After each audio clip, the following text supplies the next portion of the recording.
What happens when a man's responsible for execution decides that the justice system is not doing enough in his town? So then he takes matters into his own hands. Tonight we're diving into the very first episode of Tales from the Crypt. This is the first episode, not the second, not the third. This is the first episode that was ever made on Tales of the Crypt, so I gotta give him some slack. This is old-timey, you know? But The Man Who Was Death is one of these first ever anti-hero stories about a man that decides that people need to die because they're bad people. Anyways, so we meet Niles Talbot. For years, Niles worked as an executioner. His job was simple. The courts handed down a death sentence, he flipped the switch in an instant.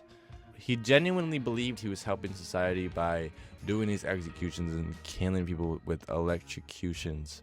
His minds, dangerous criminals deserve this punishment because then they'll come back in the streets and keep doing it.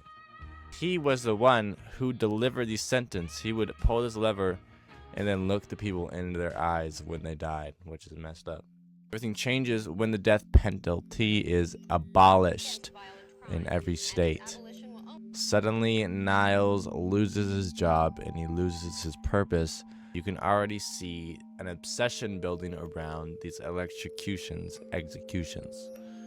Without executions, he would feel like the world is becoming dangerous, even though wouldn't a weapon in the world make the world more dangerous? I don't know.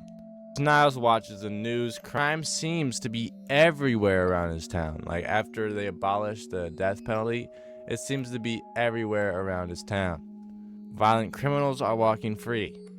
Courts are handing out lighter sentences, and the system he trusted is no longer working. At least that's how he sees it. This is where this episode becomes interesting because then Niles doesn't start off as a monster. He starts out believing he's right, and as a man, you want to be right all the time. And this is what makes him dangerous, because he thinks he's so right about everything he's doing. So Niles takes action. Instead of accepting the changes, Niles decides to become judge, jury, and executioner, if you know what I mean.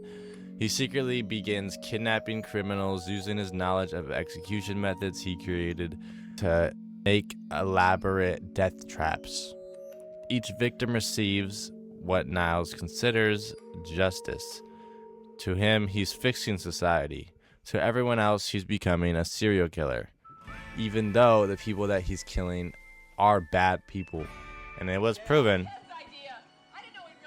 even though I guess that doesn't make it right. This is the turning point. The moment where his moral line completely disappears. All human aspect of anything that's right, he doesn't know it anymore, which is sad. One by one, criminals begin going missing. Niles carefully plans every killing, and since he was a cop, he treats every execution almost like a professional job, and he's very careful about how he does it because he doesn't want to get caught, you know what I mean? Something disturbing about how calm he is. There's no rage, no panic, it's just everyday, ordinary things that he does. This episode wants us to understand that Niles isn't killing out of emotion anymore. He's killing because he believes it's his duty as a cop. As the bodies pile up, the police begin noticing a pattern. Someone is definitely targeting criminals or people that used to be convicted. Someone who knows exactly how to execute people. Then Niles, he goes to the strip club, and I can't really show any of this, really, but he tries to kill a stripper for some reason because I guess he thinks she's bad or something. But he got to kill a stripper by putting these thingies to the bar cage that she was in. You can probably see where that ended up. The cops actually came, and the electrocution didn't work, and they were like, "You got to come with us," and he goes to jail. And eventually, Niles becomes trapped by his own methods. A man who spent his life carrying out execution now faces the possibility of becoming the victim himself. Literally, he's now getting the punishment. crazy. Because right when he, like, since he's been killing all these people, they're like, okay, we should probably bring the death penalty back because all these people are dying and stuff, and we want to scare people and stuff like that. But little did he know Niles was gonna get the punishment.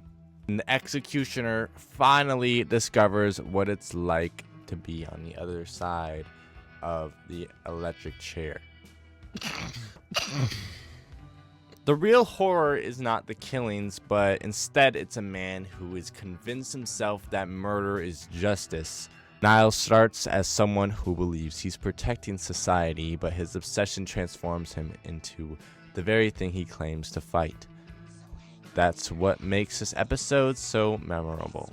Instead of adapting, he tries to drag the past into the present, but you can see where that led up to. This episode isn't really about employment or unemployment or strippers or stuff like that. It's more about how Niles is so into his job, and his job is literally himself. When something changes about him that he literally does every single day, he kind of goes off the rockers, if you know what I mean. When he loses his job, like, a part of him dies, and that's why he immediately starts, like, creating opportunities to continue executing people that he thinks deserves it, I guess. So what do you think of the man who was death? Did Niles really care about justice, or was he simply addicted to power? Let me know in the comments, and I hope you enjoyed this breakdown. Don't forget to like and subscribe, and join me for the next video. Thank you.